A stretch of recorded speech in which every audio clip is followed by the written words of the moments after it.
Now, I might be in the minority. I am technically a minority, but I might be in the minority here. But when I heard him float this out, I was like, please do. Please do. He slapped every single Republican right in the face. Like for no reason. For no reason. And I love your degradation. I just love the way he degraded all of you.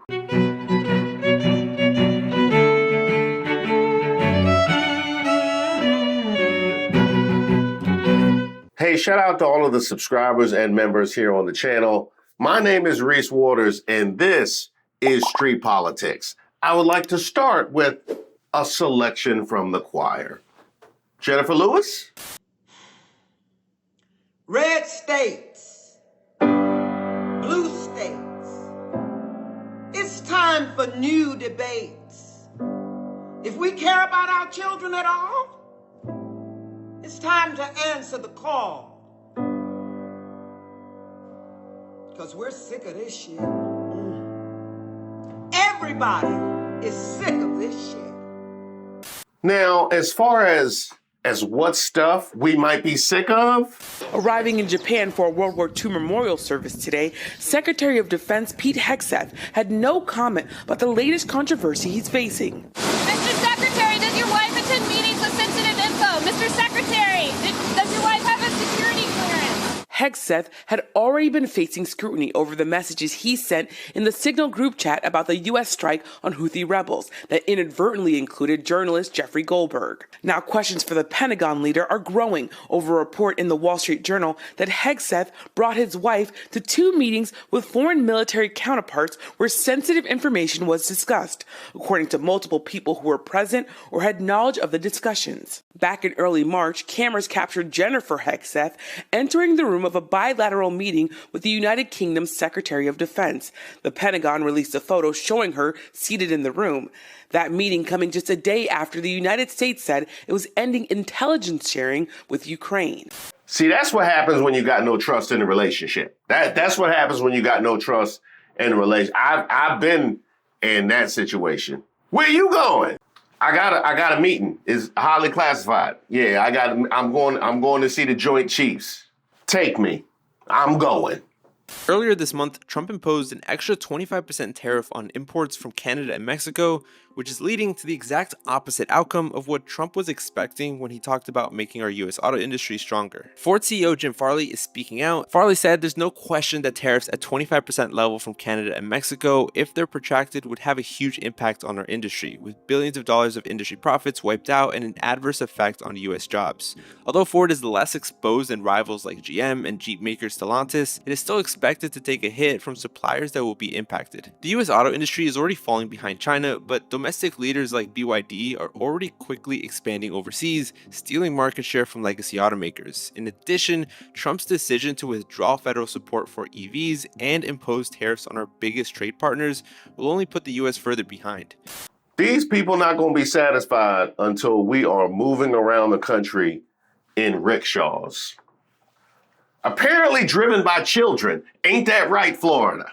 A bill is advancing in the Florida legislature that would remove current child labor protections for 16 and 17-year-olds. From member station WFSU, Tristan Wood reports their employers could require them to work full-time and even overnights on school days. Supporters say the bill would allow parents and families to make decisions about their children. Critics are saying it's coming up now to make up for labor shortages in the state due to crackdowns on immigration. They're pointing to these comments Florida Governor Ron DeSantis made at an immigration roundtable last week. Why do we say we need to import foreigners, even import them illegally, when teenagers used to work at these resorts? College students should be, all this stuff. Loosening child labor protections has become a growing trend in recent years, with over a dozen states reducing their protections. And that's before you even get to the Putin thing. From the White House, aimed at Russia, as the president makes clear he's not happy with Vladimir Putin right now. Danielle Hamamdjian joins us from London tonight. Danielle, good evening.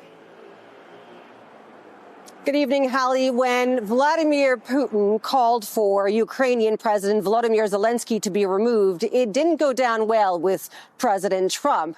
In his call with Kristen Welker, he said, quote, "You could say I was angry, pissed off when Putin said that, when Putin started getting into Zelensky's credibility because that's not going in the right location." Trump also said that if he was unable to strike a deal with Russia on the war in Ukraine, he would impose tariffs on Russian oil. Trump later adding, "If Russia and I are unable to make a deal on stopping the bloodshed in Ukraine, and if I think it was Russia's fault, which it might not be, but if I think it was Russia's fault, I am going to put secondary tariffs on oil, on all oil coming out of Russia." I'm not saying it was you, even though you said that's what you was going to do. And then after the fact, you said that you did it. But if I find out that it was you, and I'm not saying it was you, but if I find out it was you, I'm going to be very disappointed. Just feel my sadness. That behavior is so beta. Even the people who decided to stay together after being featured in Cheaters think that's sad. That's your strong man, MAGA. That is your strong man. So you can only imagine what my reaction was when I saw this. You said you were not joking about a third term, about possibly wanting a third term. Does that mean you're not planning to leave office on January? I'm not looking at that, but I'll tell you, I have had more people ask me to have a third term, which is in a way a fourth term because the other election, the 2020 election was totally rigged. So it's actually sort of a fourth term in a certain way. I just don't want the credit for the second one because Biden was so bad. He did such a bad job. And I think that's one of the reasons that I'm popular, if you want to know the truth. I think I'm popular because we've done a great job. I think we've had the best almost 100 days of any president. You know what I need? We got all these reality shows going on. What I need is footage of Merrick Garland and Mitch McConnell 24/7 throughout this entire Trump administration and on into perpetuity, knowing it's their fault. That's what I need. That's what, wasn't that the thing? Oh, well, we ain't got to worry about it now because he out of office. And Mitch McConnell openly empowering the man who he himself called an idiot. Now look at us. Yeah, no, I want footage of y'all all throughout this. Then y'all got to throw hands because really Merrick Garland is Mitch McConnell's fault, if we want to be honest. Now, I might be in the minority. I am technically a minority, but I might be in the minority here. But when I heard him float this out, I was like, please do. Please do. Please do. This man is 78 years old. That means if he runs for another term, if he finds a way to run for another term, he would be older than Biden was at that debate. And y'all remember that debate. We have 1,000 trillionaires in America. Billionaires in America. And what's happening? They're in a situation where they, in fact, pay 8.2% in taxes. If they just paid 24% or 25%, either one of those numbers, they'd raise $500 billion, I should say, in a 10-year period. We'd be able to wipe out his debt. We'd be able to help make sure that all those things we need to do, child care, elder care, making sure that we continue to strengthen our health care system, making sure that we're able to make every single solitary person eligible for what I've been able to do with the COVID, with dealing with everything we have to do with, look, if we finally beat Medicare. Thank you, President Biden. President Trump? Well, he's right. He did beat Medicare. He beat it to death, and he's destroying Medicare.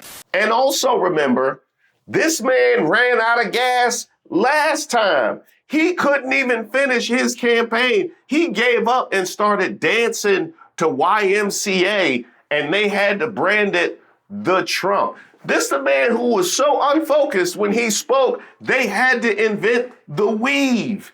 And that was last time. And let's also keep in mind that he needed an octogenarian to not realize that he was an octogenarian in Joe Biden until a couple months before the election and have to fast ramp up a whole campaign in Kamala Harris. He needed that to happen for him to get elected this time. Now, that's what y'all gonna do? Huh? Oh yeah, that's my Gordie Howe. You know, since we talk about people too old to be on the job, yeah, that's too old for even Gordie Howe. And he had a hat trick at 234 years old. And that's before we get to historic unpopularity. Some new polling out from NBC News shows that 54% of voters disapprove of Trump's handling of the economy. That's the worst number he's ever seen, dating back to his first term.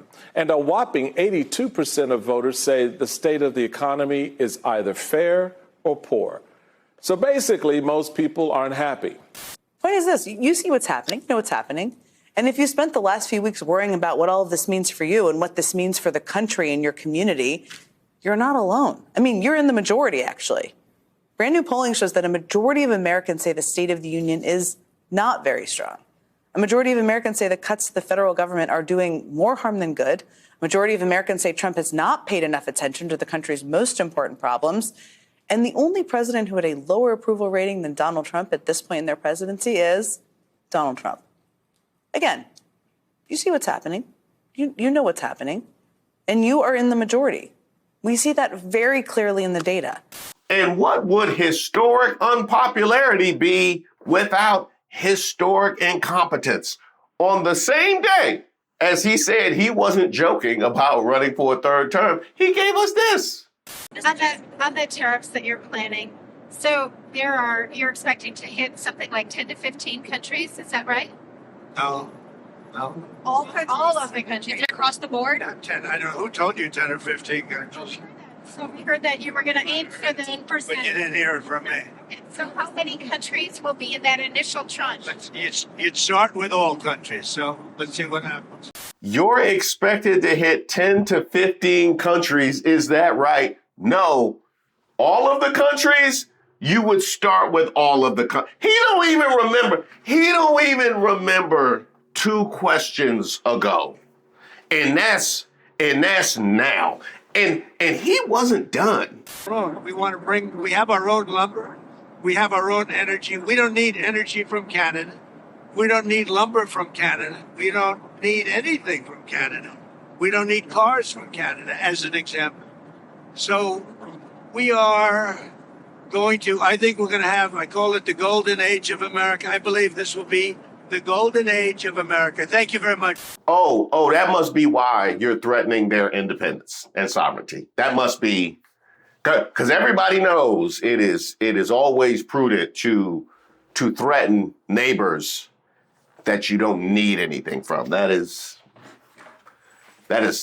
solid work right here. I mean, this incompetence hit so quickly and so hard in this administration. I can't imagine this will be taken seriously. I hope it is, though. I'm not joking. President Donald Trump on the record saying he's not ruling out another run for the White House, telling NBC News, quote, there are methods by which he could do it.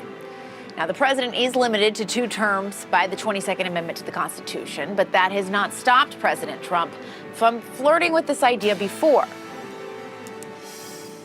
It will be the greatest honor of my life to serve not once, but twice, or 3 times, or 4 times.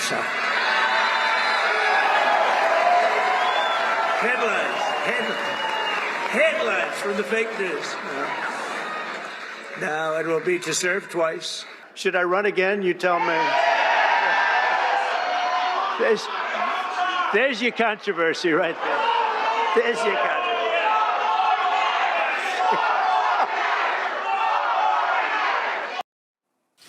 CNN's Betsy Klein is live in West Palm Beach tonight. Betsy, he said he's not joking when asked about this, then also said that it's too early to be talking about it. What more is he saying? Yeah, Yeah, Jessica, you're absolutely right that this is not the first time this has come up, albeit a little tongue-in-cheek as you just laid out. But President Trump openly talking about the prospect of seeking a third term in office, and he says this is not a joke.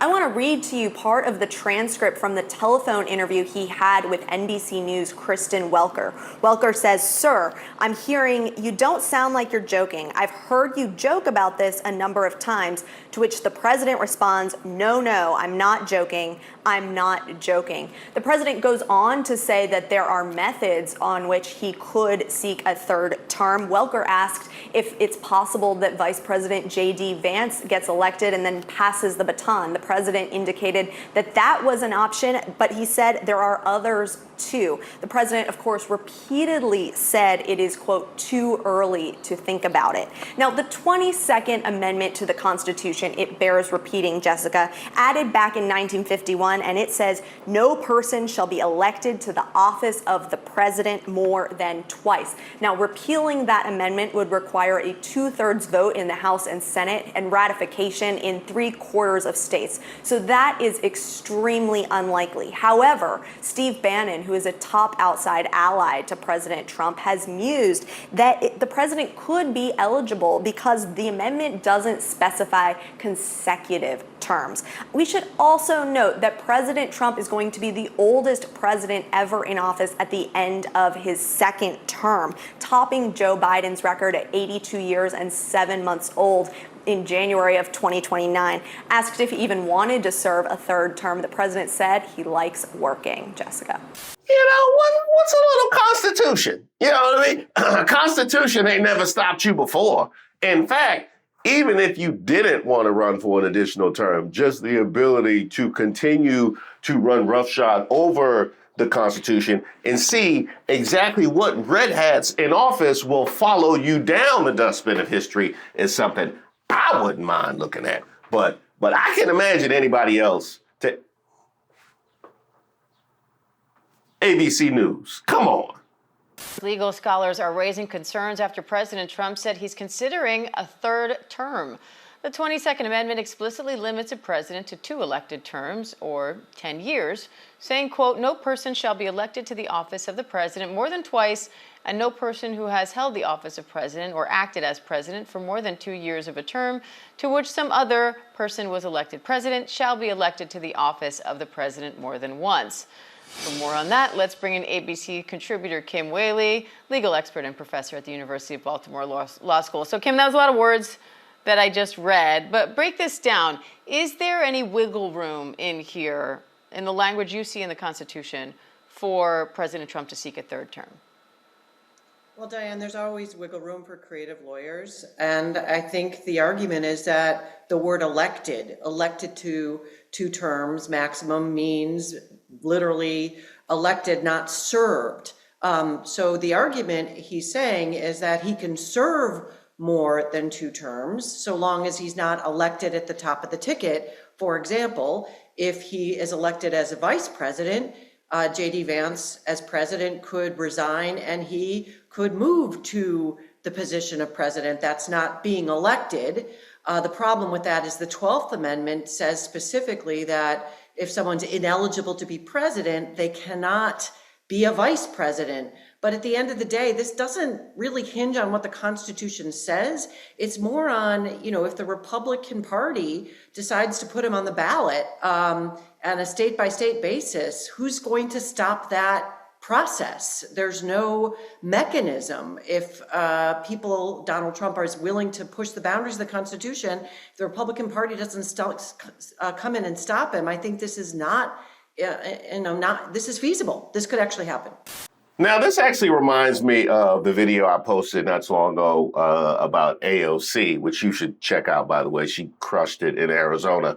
But when we talk about how the system is designed, because she said the system isn't designed to withstand these kinds of abuses, but the system is made up of people, and it's about what the people do. So you talked about that Republican Party. So let's talk about that Republican Party, specifically JD Vance.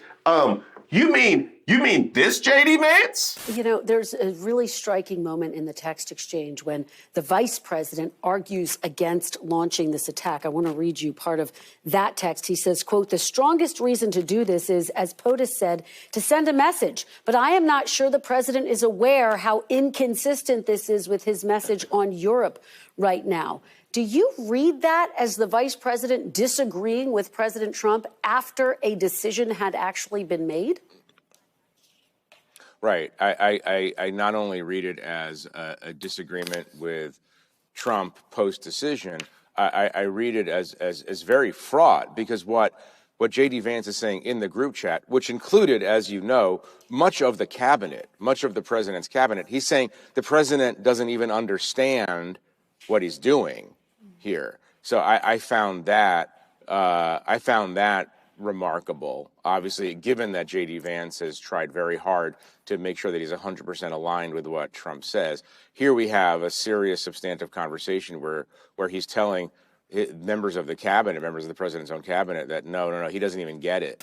So that's the JD Vance that is supposed to run with the agreement to resign so that Trump can have another term and have that on his record. The same JD Vance who thought he was vice president only for Elon Musk to show up in his Party City Batman trench coat and homemade dark MAGA hat, usurping all of his power. That JD Vance?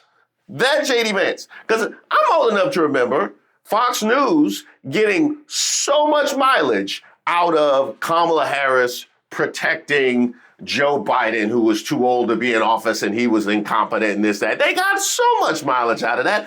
I would love to see how they decide to cover JD Vance empowering the man who he's openly called incompetent and doesn't know what he's talking about. That would be fascinating. Yes, it would. But this is the reason why I received this with a level of glee. Partly because he was going to be 174 years old. That was part of it. But the other part, I'm old enough to remember this. Christians, get out and vote just this time. You won't have to do it anymore. 4 more years, you know what? It'll be fixed. It'll be fine. You won't have to vote anymore, my beautiful Christians. I love you, Christians. I'm a Christian. I love you. Get out. You got to get out and vote. In 4 years, you don't have to vote again. That's right. I'm old enough to remember that. And I'll be honest, when he was inaugurated, there was definitely a real wonder whether or not we would have these moments again. Really, it was. Are we going to have these moments again? Are we looking at the potential for a Trump dynasty? Am I going to have to turn on my TV and listen to Don Jr. break the words per minute record while giving the State of the Union address? Like, is that what we're going to have to do? And they would probably have to go back to radio too. They would probably, because they don't. Yeah, they wouldn't want footage of his condition when he's talking like that. So yeah, they would have to go back to radio. I'm old enough to remember, I don't know, some weeks ago where I'm looking at the kind of nepotism that they have in Trump world and what that could mean for us moving forward. So this had to have been received. This had to go down a little bit hard in Trump world. Yeah, Trump. Oh, by the way, and yeah, Laura Loomer, it's the nepotistic garbage. So at the end of the day, you have to ask yourself, who's doing the vetting here? And why is there so much nepotistic garbage that is basically creating a bunch of filth within the inner circle for Donald Trump? We're talking about the nepotistic garbage, the thing you brought up. Yeah, that's what this couldn't have went over that well with them. But especially the Republicans, y'all are who I really want to talk, because JD Vance went from I'm a never Trump guy, calling him America's Hitler, to signing up to be vice president. And why would he do a thing like that? Because it moved him closer to power.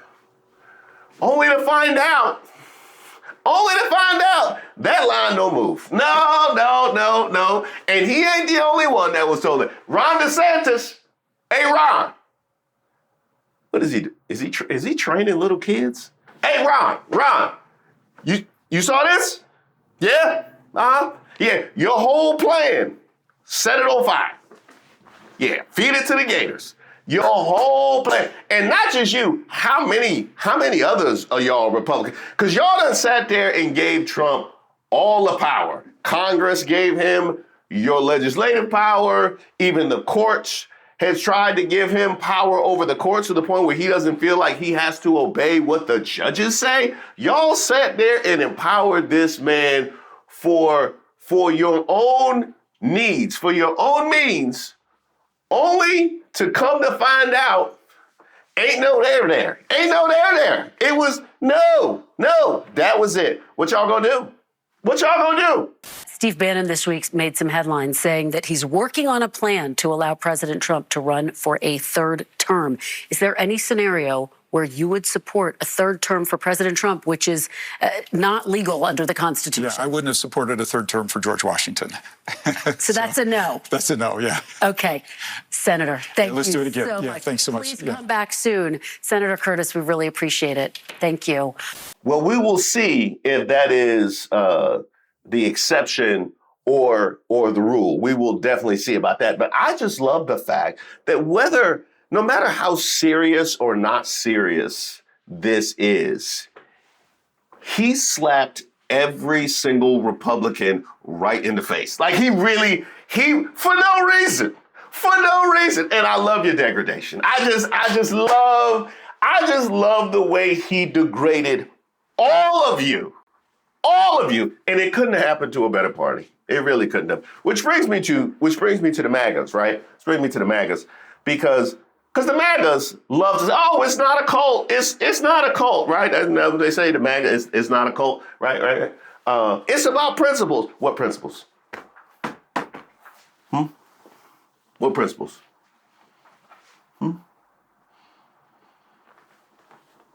Ain't about immigration, because they talking about bringing in white South Africans. So that we know.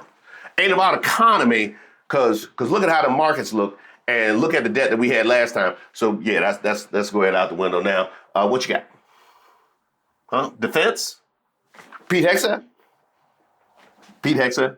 Or maybe his wife. Maybe Pete Hegseth's wife. Is that what principles? Smaller government. While you have Elon Musk floating around the country, throwing his money into state and local elections to try and influence them because of how significant they are nationally, things they will admit. Yeah, what you got? I would love to hear it. I would love to hear about the principles. The principles. Yeah, that's what I'm talking about. No. It's about the personality. And in the moment that you might have had to argue that it wasn't about the personality, he just took away from you. Thank you and good night. Jennifer Lewis. The whole world is sick of this shit.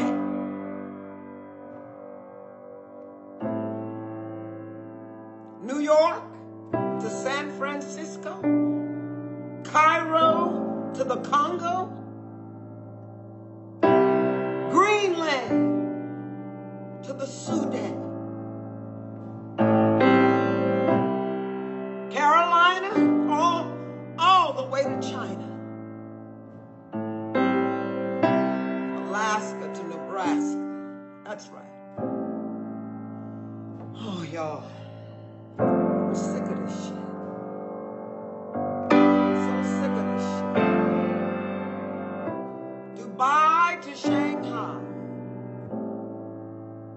Canada to Panama, Cambodia to Mongolia, Tokyo to Mexico. Oh, we're so sick of this shit. Gaza to Mombasa, Russia to Augusta, Israel to Montreal,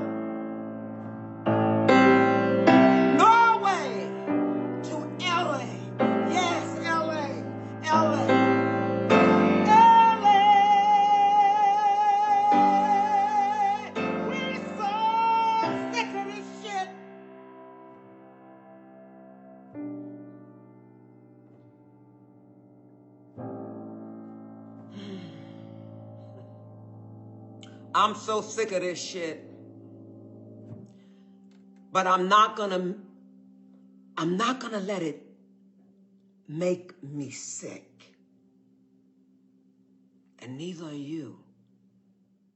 Hey, shout out to all of the subscribers and members here on the channel. The day has finally arrived. We have new merch, which is live on the website. You'll notice some of that has some new logos. So I would love to get you guys' opinion on that. So stay tuned for some polls. Look out for those in the community tab. And by the way, those members, be on the lookout for a discount for you guys as well. And speaking of members, I definitely want to give a shout out to everybody who joined the last Members Live celebration. I wish Lauren Boebert would. I wish he would. I wish you would.